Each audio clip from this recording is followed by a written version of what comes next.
Magandang umaga, tanghali at gabi sa inyong lahat na nakikinig ng audio record na ito. Ang i-share ko po na Bible verse for today is Romans chapter 5 verse 8. Ang sabi dito,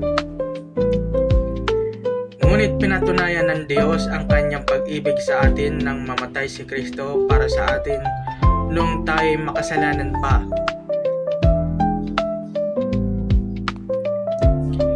Ephesians chapter 1 verse 7, sa kanya'y nakamtan natin ang katubusan sa pamamagitan ng kanyang dugo, na siyang kapatawaran ng ating mga kasalanan ayon sa mga kayamanan ng kanyang biyaya.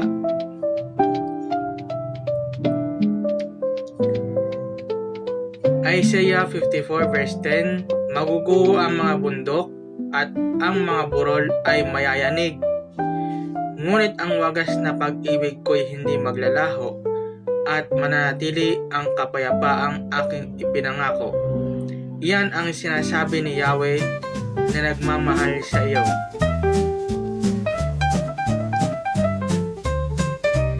Psalms 103 verse 1 to 13, si Yahweh ay papupurihan o aking kaluluwa, at lahat ng nasa akin magsipagpuri sa Kanya. Purihin mo sa tuwin na banal na ngalan niya. Si Yahweh ay papurihan o aking kaluluwa, at huwag mong kailigtaan, mabubuti niyang gawa. Ang lahat kong kasalanay siya ang nagpapatawad, at anumang aking sakit ginagamot niyang lahat. Sa bingit ng kamatayan ako ay inililigtas, at pinagpapala ako sa pag-ibig niya at habag.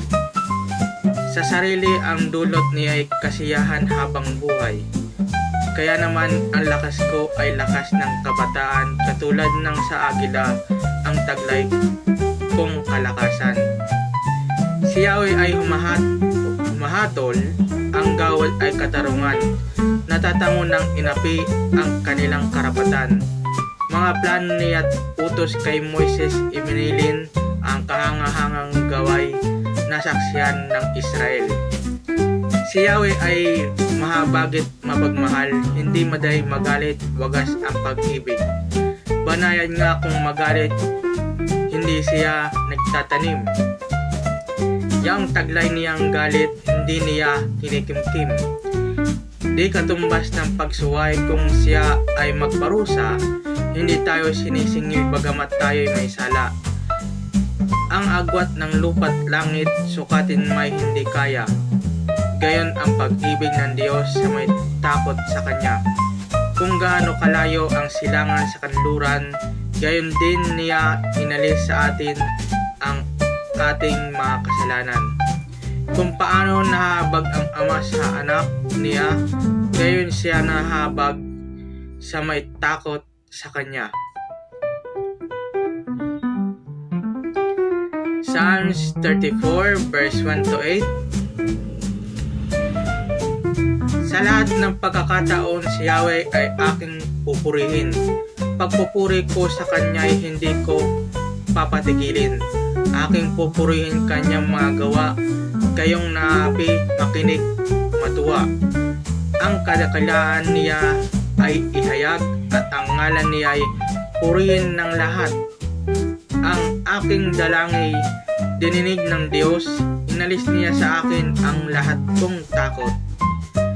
Nagalak ang aping umasa sa Kanya, pagkat di nabigo ang pag-asa nila. Tumatawag sa Diyos ang walang pag-asa, sila'y iniligtas sa hirap at dusa. Anghel ang siyang bantay sa may takot sa Diyos. Sa mga panganib sila'y kinukupkup.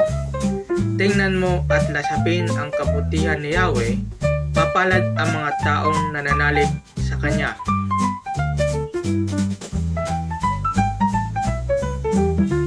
Proverbs 15 verse 15, lahat ng araw ng mahirap ay puno ng pakikipagbaka, ngunit ang masayahin sa ganang piging ang kagaya. Jeremiah chapter 29 verse 11, sapagkat batid kong lubos ang mga plano ko para sa inyo, mga plano hindi ninyo ikakasama kundi para sa inyong ikabubuti.